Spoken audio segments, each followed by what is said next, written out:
기도하겠습니다. 아버지, 감사합니다. 영광과 찬양과 존귀를 아버지께 올립니다. 아버지의 아들들이 오늘도 십자가 앞에 나와 그 십자가의 그 진리와 사랑과 아버지의 영화로움과 존귀하심을 한 번 더 바라보고 그 바라봄을 통해 아버지를 알아 그 알미 우리의 존재를 변화시켜 아버지가 원하시는 그 존재가 되기 위해 그 마음 가지고 이 자리에 모였사오니 아버지 저희들 마음을 받아주시옵소서. 지금 이 시간 저희 세상적인 것 전부 내려놓습니다. 아버지, 우리 주변에 둘러싸고 있는 모든 것들 아버지 전부 그리스도의 이름으로 끊습니다. 여호와 나의 아버지, 성령 그 영과 우리의 영의 연합, 그 영과 아버지의 말씀과 우리의 영혼의 연합, 그 진리, 오직 영과 진리로 아버지께 예배를 드리고자 하오니 아버지 저희들 안에 있는 모든 세상적인 것들 이 시간 지워주시고 여호와를 향한 우리의 영과 혼과 육만이 이 자리에 아버지의 전에 아버지의 성전들로 함께 할 수 있도록 인도하여 주시옵소서. 마치는 시간까지 함께 하시고 아버지께서 말씀하여 주시며 그 말씀을 우리가 듣겠나이다. 예수 그리스도 이름으로 기도하였습니다. 아멘. 네. 자, 우리 그동안에 많은 것을 봤는데 오늘은 히스기야에 대한 이야기예요. 히스기야는 우리 여러분이 교회에서 많이 들었던 왕 중에 하나입니다. 왜냐하면 워낙 히스기야는 유다 왕들 가운데 하나님을 전심으로 사랑했던 왕들 중에 하나로 이름을 내고 있어요. 그러니까 다윗, 솔로몬, 여호사밧, 그다음에 히스기야, 이 뒤에 나오는 요시야, 이런 왕들이 있어요. 그 중에 한 왕이에요. 그래서 히스기야에 대한 그 칭송이 굉장히 많은데 오늘 우리가 읽은 성경 구절을 보면 이제 언뜻 우리가 납득하기 어려운 부분도 있고 또 참 멋있다 이런 부분도 있습니다. 일단은 늘 제가 말씀드리지만 성경은 영으로 봐야 하고 육으로 보면 안 된다라는 말을 절대로 잊으시면 안 됩니다. 성경은 읽는 게 아니라 성경을 통해 예수님을 보는 거예요. 예수님이 말씀이기 때문에 우리는 성경을 읽는 게 아니라 예수님을 보는 것인데 그 성경을 보면 그 성경이 예수님으로 보일 수도 있고 세상 임금으로 보일 수도 있다. 그래서 예수님으로 보면 생명나무지만 세상 임금으로 보면 선악과가 되는 거예요. 성경을 살리는 것은 영이고 육은 무익하다라는 예수 그리스도의 말씀처럼 절대로 육으로 읽으면 안 된다라는 것을 여러분들이 꼭 기억을 하고 늘 하나님의 창조의 그 이끄심, 하나님의 뜻, 목적, 그 의도, 그 유일한 그 선의 관점에서 성경을 보아야 한다. 그래서 여기 히스기야에 대한 이야기도 크게 보면 그러니까 육의 관점이 있고 영의 관점이 있을 수밖에 없겠죠. 그렇죠? 예. 들을 귀가 있는 자들이 듣는 것이기 때문에 그렇지 않은 사람들이 어떻게 볼 수 있는가라고 하는 것도 여러분들이 알고 있어야 돼요. 일단은 히스기야는 하나님 아버지가 인정한 왕이었다라고 하는 것이 성경에 기록이 되어 있습니다. 우리가 읽지 않은 부분인데 18장 한번 찾아보세요. 열왕기하 18장 3절에 보면 이렇게 쓰여 있습니다. 히스기야가 그의 조상 다윗의 모든 행위와 같이 여호와께서 보시기에 정직하게 행하여 라고 나와 있습니다. 예, 여러분들이 다 아는 것처럼 이스라엘이 솔로몬 이후에 북이스라엘과 남유다로 갈라졌는데 북이스라엘의 모든 왕들은 그 왕들을 설명할 때 그 앞에 무엇이 나와 있다고 그랬어요? 그가 여로보암의 길을 따랐다라는 말이 다 등장한다고 그랬어요. 북이스라엘의 첫 번째 왕인 여로보암. 그 여로보암은 어떤 왕? 아버지를 배도한 왕이에요. 그래서 아버지가 아닌 세상을 선택한 왕이고, 그래서 북이스라엘의 왕들은 다 그 앞에 보면 그가 여로보암의 길을 따라 바알을 숭상하고 뭐 이렇게 쭉 나옵니다. 남유다의 왕들은 다는 아니지만 그래도 적지 않은 왕들 앞에 이제 훌륭하다고 아버지가 인정하시는 앞에는 다 다윗의 모든 행위와 같이라는 말이 붙어요. 그러니까 솔로몬 이후에 이스라엘은 여로보암의 길로 가는 왕들이 있고 그것이 바로 북이스라엘이고 다윗의 모든 행위를 따라간 유다의 왕들이 있는 거예요. 그래서 전체적으로 보면 북이스라엘은 누가 되는 것입니까? 성경을 육으로 읽은 사람들이에요. 성경을 육으로 읽은 사람들. 그 사람들이 북이스라엘의 사람들이었고 그들은 지금 이제 히스기야 시대 때 이제 아수르로부터 이제 아시리아부터 멸망을 받고 이제 사라지고 나중에 사마리아로 남게 되는 그런 운명을 겪게 되는 것이고 그 다음에 남유다는 성경을 뭐로 본 사람들이라고 볼 수 있겠어요? 생명의 말씀으로 예수 그리스도로 본 사람이다라고 이야기할 수 있어요. 근데 그 둘을 가른 것은 간단하게 얘기하면 북이스라엘은 교만이고 남유다는 순종이에요. 그 순종이 하나님의 마음과 합한 것이었었고 그래서 다윗의 모든 행위와 같이라고 하는 말에는 어떤 의미가 들어가 있냐면 교만하지 않다라는 의미가 들어가 있고 순종이 제사보다 낫다라는 말을 기억하고 있는 왕들이다라고 하는 뜻이 들어가 있는 것이고 그렇기 때문에 아버지의 말씀을 자신의 손목에 띠로 삼고 이마에 기록한 그런 왕들이다라고 생각할 수가 있는 거예요. 이제 신약적인 관점에서 해석을 해보면 전체 틀을 북이스라엘은 어떤 사람들입니까? 십자가의 왼쪽에 있는 죄인이에요. 예수 그리스도의 십자가에서 옳지 않은 쪽을 선택한 왼쪽 죄수. 그 죄수가 상징하는 게 바로 북이스라엘이고 십자가의 오른쪽에 있던 오른쪽, 위치적인 오른쪽이 아니라 바른 쪽, 정말 가야 할 쪽, 바라보아야 할 것, 원해야 할 것, 가야 할 것을 알고 있던 오른쪽 죄인의 그 죄수의 십자가가 바로 남유다예요. 그렇게 여러분 지금 이스라엘의 역사가 가고 있다라는 것을 기억을 하셔야 돼요. 그렇게 영적으로 보면 지금 바로 그 오른쪽에 있는 십자가의 위에 있는 십자가에 있는 그 죄수, 자신이 죄인임을 알고 그리스도의 피로 의인이 되기를 원하는 그 죄인들 중에 한 사람으로 히스기야가 등장을 한다라는 것을 이제 우리가 알 수 있겠죠. 그래서 그 히스기야는 여기 8장 4절에 보면 그 여로보암의 길, 북이스라엘의 길과 전혀 반대의 길을 가고 있다는 것을 보여주고 있어요. 여러 산당들을 제거했고 우상들을 깨뜨렸고 아세라 목상을 찍으며 여기 구약에 보면 굉장히 다양한 신들이 나오는데 여러분들 그 신이 어떤 신인가를 굳이 알 필요 없어요. 무엇만 생각하면 되냐면 아버지를 떠난 모든 사람들이 추구하는 것은 딱 하나야. 뭐? 선악과. 세상, 흙으로 된 존재가 원하는 건 선악과밖에 없어요. 그래서 이 가나안의 모든 신들은 전부 풍요의 신, 생존, 먹고 사는 문제를 인정해주는 육신의 정욕, 그 다음에 즐겁게 해주는 안목의 정욕, 그리고 세상 권력을 가지고 남보다 높아지려는 이생의 자랑, 그래서 전쟁의 신이 있는 거예요. 그 세 가지 관점밖에 보지 않기 때문에 그 아버지를 거역한 모든 우상들이 굉장히 많이 나오는데 그것들을 여러분들이 굳이 이름을 알 필요가 없고 영적으로 보면 모두가 다 누구냐면 뭔 거예요?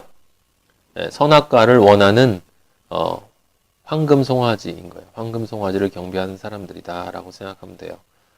제가 이미 말씀드렸던 것처럼 이스라엘 사람들은 황금송아지를 경배한 게 아니라 황금송아지를 하나님 아버지로 알고 경배했다는 사실을 여러분들이 잊으시면 안 됩니다. 여기도 마찬가지예요. 이스라엘 사람들이 주상을 야세라 목상 이런 걸 다 갖다 놨는데 그 다음에 그 뒤에 보면 모세가 만들었던 놋뱀을이라는 말이 있어요. 놋뱀. 놋뱀을 이스라엘 자손이 분향하고 있었다라고 하는 거예요. 놋뱀이 뭡니까? 광야에서 백성들이 하나님을 거역했기 때문에, 대적했기 때문에 그 광야에 있는 독뱀들이 이스라엘 사람들을 물어서 심판을 받았던 일인데, 그때 죽어가는 사람들이 이제 노수로 만든 뱀을 이렇게 장대에 매서 들어 올리면 그걸 쳐다보면 나았다라는 그 이야기죠.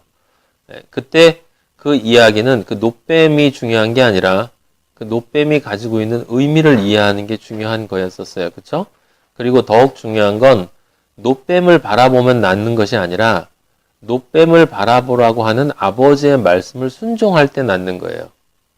놋뱀을 바라본 사람이 낫는 것이 아니라 놋뱀을 바라보면 낫는다 라고 하는 그 말씀을 믿고 순종한 사람이 난 거예요.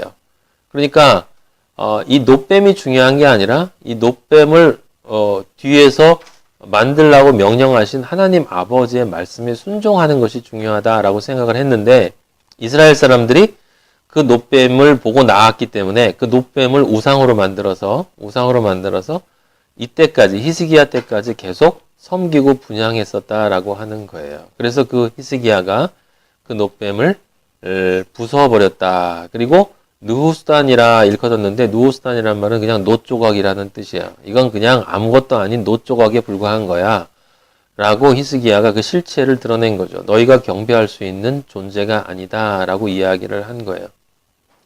놋은 무엇을 상징한다고요? 하나님의 공의. 그 하나님의 공의이기 때문에 반드시 놋에는 무슨 의미가 함축되어 있냐면 심판이 함축되어 있어요. 그렇죠? 하나님의 공의와 그 공의 안에 반드시 들어갈 수밖에 없는 심판을 상징하는 게 놋이고, 뱀은 사탄을 상징하는 거예요. 그래서 예수 그리스도가 십자가에 달리실 때 바로 이 사탄의 모습으로 달려서 심판을 받았기 때문에 그걸 나타내기 위해서 모세를 시켜서 미리 아버지가 놋뱀을 들어 올려라 라고 십자가를 미리 예표해 주셨던 건 여러분들이 다 알고 계시는 이야기일 거라고 생각합니다.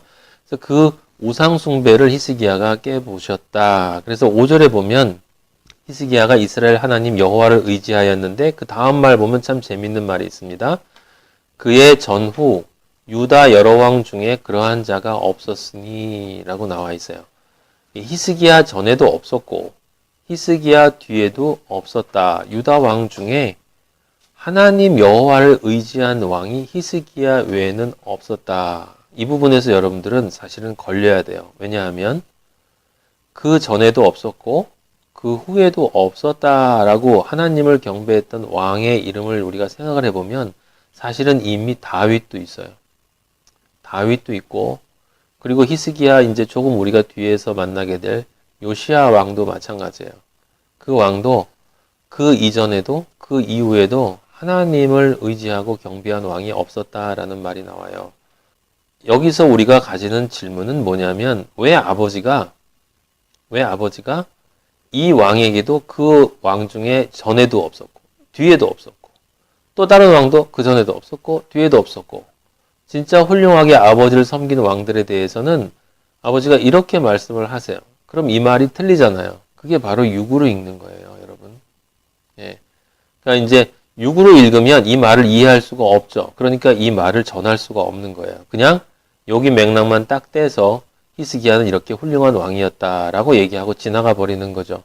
다른 왕에게도 아버지가 똑같은 말씀을 하셨다는 이야기를 하게 되면 그 순간에 두 왕 중에 하나는 틀렸다라는 이야기가 된다라는 거예요. 자, 우리는 여러분들은 영적인 의미를 알고 있기 때문에 이걸 이해할 수 있어요.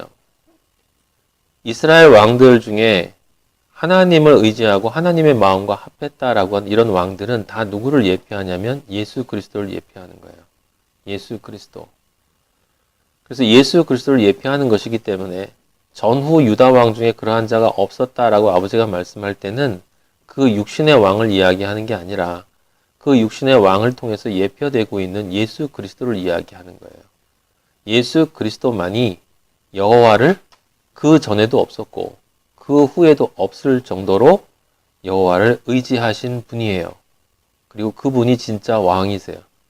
히스기야 왕이 아니라 히스기야 왕 안에 예수 그리스도의 모습이 들어가 있고 다윗 안에 예수 그리스도의 모습이 들어가 있고 그래서 그런 왕들 중에 정말 아버지를 온전하게 믿은 왕들에 대해서 하나님 아버지가 이렇게 칭찬을 할 때에는 그 왕을 칭찬하는 게 아니라 그 왕에 드러나 있는 그 왕 안에 내재되어 있는 예수 그리스도를 향한 이야기다라는 걸 여러분들이 기억하고 있으면 이제 혼돈을 하지 않게 된다.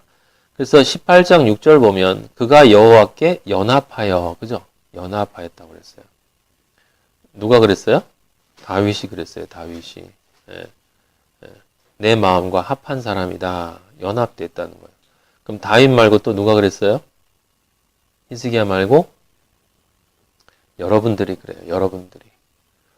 많은 사람들이 하나님 아버지가 다윗은 내 마음과 합한 사람이다 라고 얘기를 해서 많은 사람들이 다윗 왕은 우리와 다른 사람이라고 생각해요. 아니요. 그리스도인은 모두 똑같아요. 왜냐하면 그리스도 안에 있는 존재고 결국은 그리스도가 될 존재들이에요. 여러분이 그리스도가 될 거예요.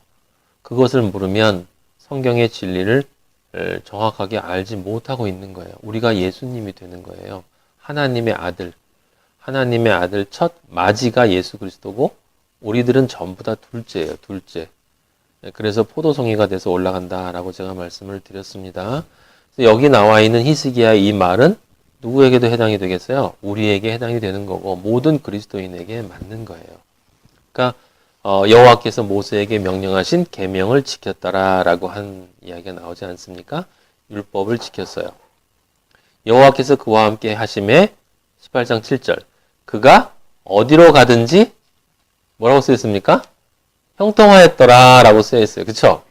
형통하였더라는 말은 아버지를 잘 섬긴 모든 왕들에게 아버지가 해주시는 말씀이에요. 그죠? 그러니까 우리에게도 어떻게 되는 거예요? 형통한 거예요. 형통이라는 건 뭡니까? 막힘이 없다는 거예요. 막힘이 없고 장애가 없고 반드시 승리한다라는 뜻을 가지고 있는 것입니다. 완벽하게 뚫려 있다. 여러분 가끔 화장실이 막히거나 하수구가 막힐 때가 있어요. 그건 형통하지 않은 거예요. 막혔기 때문에 장애가 나타났다 이 말이죠. 삶을 살다 보면 그리스도인으로 살다 보면 그렇게 사탄이 장애를 갖다 놓습니다. 하수구를 막아놓고 지금 아버지의 일을 위해서 삶을 계획하고 있는데 하수구를 막고 그다음에 세면대를 막고 하여튼 막아놔요. 흘러야 되는데 생명의 말씀이 흘러나가야 되는데 그래서 생명을 낳고 생명의 성숙이 일어나고 승리가 일어나야 되는데 그걸 막아요. 그런데 그리스도인에게는 그런 막힘이 존재할 수 없다. 막힘이 존재할 수 없다는 건 아버지가 사탄이 거기다 막아놓지 못하도록 막아놓는다는 게 아니라 뚫어놓으신다는 게 아니라 막혀 있다 하더라도 그리스도를 향한 우리의 믿음이 그 모든 것을 뚫어버린다라고 하는 거예요. 뚫어뻥이 바로 영적인 뚫어뻥이 뭐예요? 우리의 믿음. 아버지 나라를 향한 하나님의 아들이 되고자 하는 그 소망. 그 소망이 모든 것을 뚫어버리는 뚫어뻥이 되는 거예요. 히스기야가 형통하였더라라고 하는 건 하나님이 형통하게 하셨다라는 뜻이 아니라 그런 믿음을 가진 자는 당연히 아버지가 아들이기 때문에 형통하게 만드실 수밖에 없다라는 뜻이에요. 그러니까 우리 그리스도인은 어떻게 해야 아버지가 우리를 도와주실까를 걱정하는 게 아니라 아버지가 도와줄 수밖에 없는 존재가 어떻게 하면 될까를 걱정해야 되는 거예요. 우리가 걱정해야 되는 것은 하나님의 아들이 내가 되었나 안 되었나 그 존재를 걱정을 해야지. 왜냐하면 하나님의 아들이 정말 되었다면 아들의 문제를 해결하지 않는 부모님은 없어요. 반드시 해결해 주신다라는 것. 세상에 우리 부모님은 한계를 지니고 있지만 아무리 사랑해도 목숨이 다하면 떠나가야 하는 것이고 돌봐줄 수 없고 하지만 우리 아버지는 그런 분이 아니세요. 진짜 아버지는 우리를 모두 낳아서 우리를 하나님의 아들로 삼아서 그 영원한 천국에서 우리와 함께 사시고자 하시는 분이기 때문에 우리는 지금 각자의 존재가 이 땅에서 각자의 역할로 존재하고 있지만 이 모든 역할, 부모의 역할, 자녀의 역할, 형제의 역할, 친구의 역할, 아내, 남편의 역할을 하면서 우리가 깨달아야 되는 것은 진정한 내 남편, 내 배우자가 아버지라는 거, 진정한 아버지가 아버지라는 거, 유일한 벗이, 참 벗이 우리 예수 그리스도라는 거, 그런 것들을 우리가 깨달으면 된다. 그러면 어떻게 된다? 형통하게 된다. 형통하게 된다. 아버지는 절대로 자식을 그냥 놔두시지 않는다라고 하는 것. 근데 육으로 읽는 사람들은 이 형통을 어떻게 생각하겠어요? 문제가 일어나지 않고 나를 괴롭히는 모든 사람들은 갑자기 망하고 내 병이 낫고 그 다음에 내가 사회에서 높은 지위에 올라가고 하는 사업이 다 잘 되고 이렇게 생각하는 거예요. 우리 아버지의 형통은 아버지의 아들로 되어져 가는 길을 막는 것을 뚫어버리는 게 아버지의 형통이에요. 근데 아버지의 아들로 되어져 가는 그 길을 막는 것들의 많은 것 가운데는 우리가 좋아하는 것들이 잔뜩 있다라는 거예요. 그러니까 실제로는 사탄과 함께 누가 우리의 길을 막냐? 우리가 막고 있어요. 우리 선악과를 바라고 그래도 먹고 살아야 하지 않냐고. 그래도 노년을 준비해야 되지 않느냐. 그래도 우리 아이들 이제 4살, 5살밖에 안 되는데 얘들 20살 되면 우리 하늘나라 갈 텐데 그 다음에 얘들 어떻게 먹고 살지? 이런 인간적인 생각들이 바로 뭐예요? 그 하수구를 막고 있는 찌꺼기들이다라고 하는 거예요. 우리가 아는 것처럼 아버지는 이스라엘 민족에게 분명히 말씀하셨어요. 뭐라고? 너희가 광야 40년 다닌 동안 너희의 옷이 해지지 않았고 신발이 해지지 않았고 너희가 먹을 것이 없은 적이 없었다. 나는 온 우주를 창조한 존재이기 때문에 내 아들에게 내가 무엇을 줄 수 없겠냐. 너희가 설사 죽어도 너희는 다시 살아나고 살아서 나를 믿으면 절대로 죽지 않는다라는 말씀을 우리에게 주셨다라는 그 믿음을 우리는 갖고 있어야 된다. 우리가 믿는 게 아니라 우리가 말씀을 믿는 거라고 제가 말씀드렸습니다. 자, 히스기야는 이렇게 아버지로부터 온전하게 인정받은 다윗과 같은 그런 왕이었었어요. 그런데 그 왕에게 문제가 생긴 것입니다. 2가지의 문제가 생겼는데 하나는 뭐냐면 바로 아수르라고 하는 나라가 거대한 나라가 제국이 이스라엘을 침공해서 정복하려고 하는 것이 하나였고 또 다른 것 하나는 히스기야가 지금 우리가 읽은 본문에 나와 있는 것처럼 죽을 병에 걸린 거예요. 죽을 병에. 연도적으로 보면 그 히스기야가 29년 통치를 했는데 29년 통치를 했습니다. 그런데 여러분도 아시는 것처럼 히스기야는 하나님으로부터 15년의 삶을 연장받았어요. 15년의 삶을. 그럼 병에 걸린 게 몇 년째라는 얘기입니까? 14년째라는 이야기죠. 14년째 죽을 병에 걸렸다는 이야기죠. 그 다음에 15년 연장받았으니까 통치는 29년 했어요. 네. 그럼 14년째 누가 침공해 왔냐면 사네립이 침공해 왔어요. 사네립이. 아수르의 왕이 14년째 침공해 왔어요. 그러니까 아수르의 침공과 죽을 병에 걸린 게 동시에 일어난 것이다 라고 하는 것을 우리가 알 수 있다. 열왕기상과 역대하와 이사야서를 종합해 보면 이제 그렇게 이야기를 결론을 내릴 수가 있어요. 네. 그러니까 예루살렘을 포위했을 때 사네립이 이 아수르의 왕이 예루살렘을 포위하고 이제 정복하기 위해 들어오는 그때 그 즈음에 히스기야도 죽을 병이 든 거예요. 그러니까 엄청 힘들었겠죠. 그죠? 그런데 그 히스기야가 누구를 의지했냐면 애굽을 의지했어요. 애굽을 의지했다. 그래서 아수르 왕이 그걸 핑계로 쳐들어온 것이다라는 것이거든요. 근데 우리가 이제 이런 생각을 해볼 수 있습니다. 일단 히스기야는 훌륭한 왕이었어요. 그러면 우리가 이걸 육으로 읽으면 어떻게 읽겠습니까? 아버지가 히스기야가 아버지를 잘 믿고 따랐기 때문에 그래서 아버지는 히스기야의 병을 치유해 주셨다. 그리고 15년을 더 살게 해주셨다.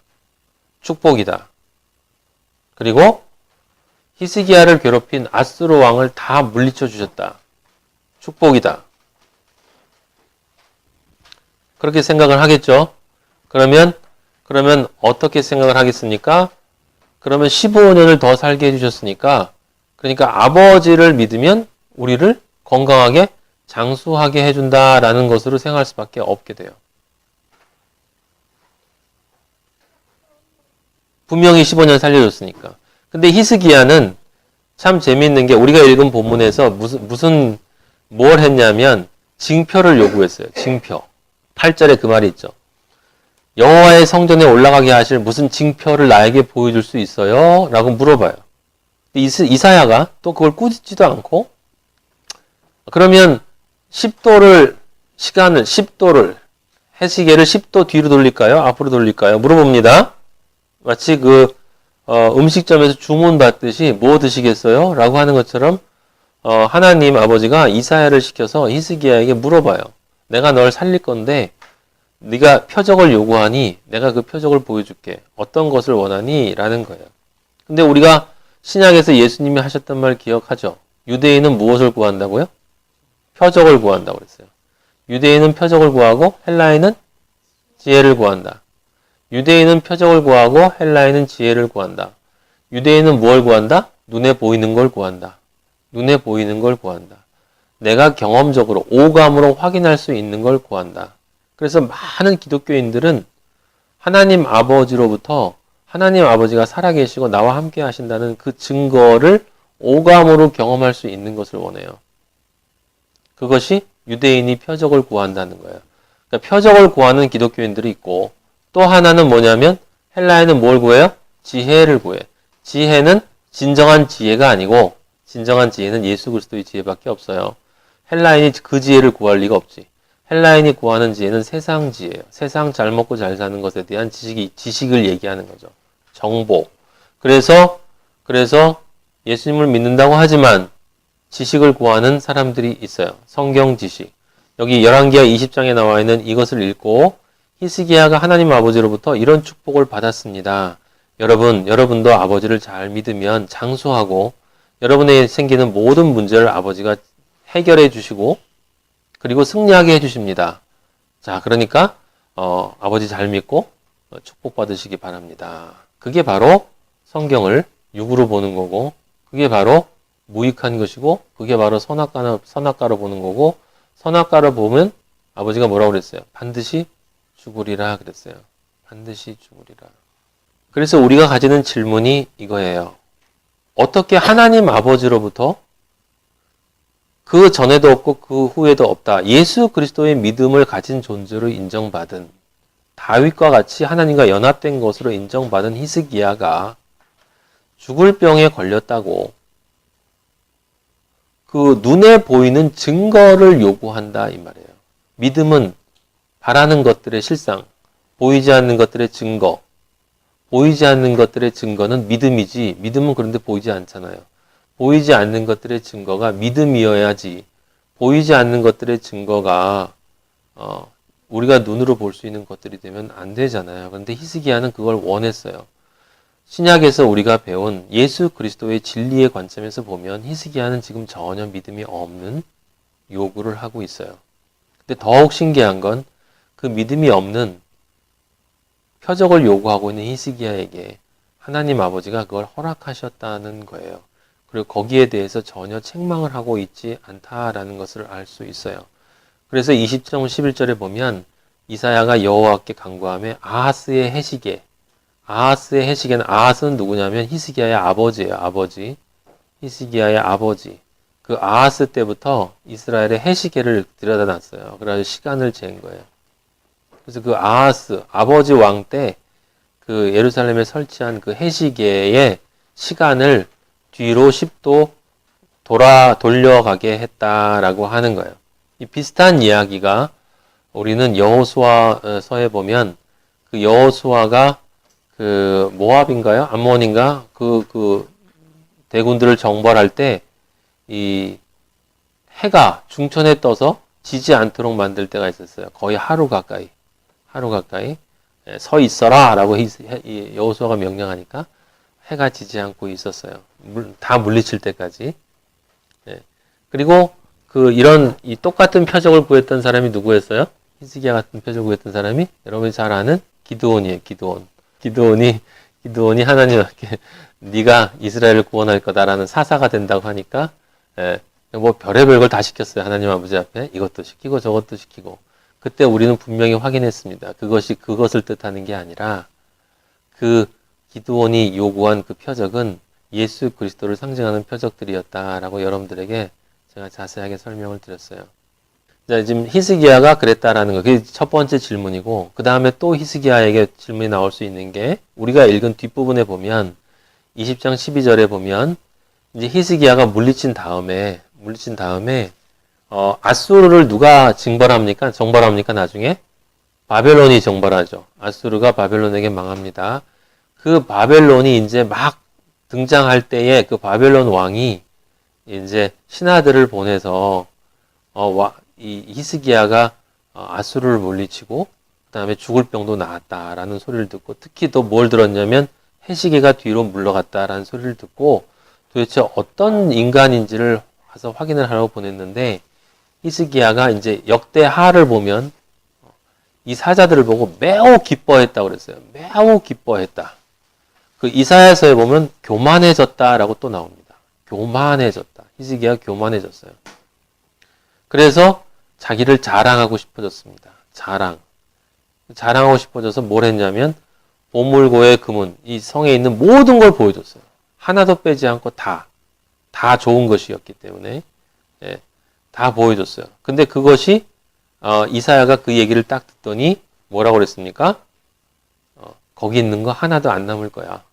나중에 바벨론으로 다 뺏긴다. 라고 하나님 아버지가 이야기를 해 주셨어요.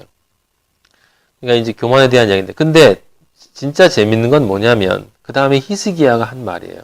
저는 이걸 보고 처음에 아버지가 어떻게 해석을 해주실 몰랐기 때문에 깜짝 놀랐는데 이사야가 왔잖아요. 그래서 이사야가 와가지고 누가 왔습니까? 어떻게 했습니까? 신하가들이 와서 바벨론 제가 다 보여줬습니다.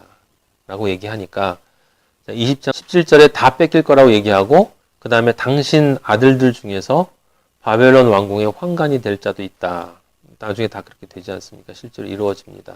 19절 보면 뭐라고 그랬냐면 히스기야가 자기 왕궁에 있는 모든 게 다 뺏길 거라는 얘기를 듣고 자기 자식이 종이 될 거라는 얘기를 들었어요. 근데 히스기야가 뭐라고 그러냐면 당신이 전한 바 여호와의 말씀이 선하나이다.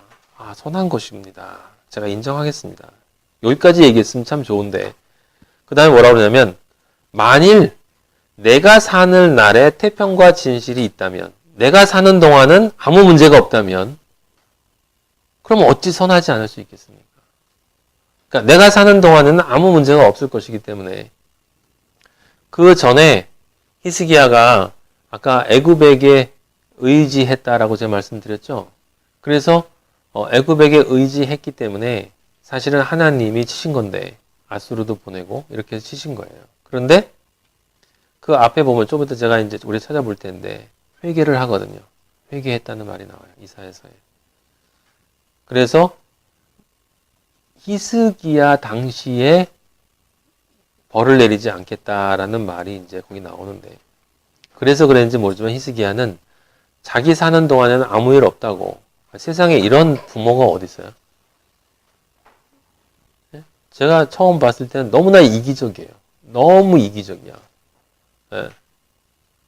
자기는 좋대. 자기는 괜찮을 거기 때문에 아무 상관이 없다는 거예요. 내 죽은 다음에 일어날 일 내가 무슨 상관이냐.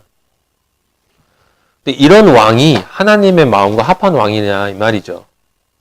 그러니까 내가 원하는 말을 하고 싶어서 원하는 부분만 골라서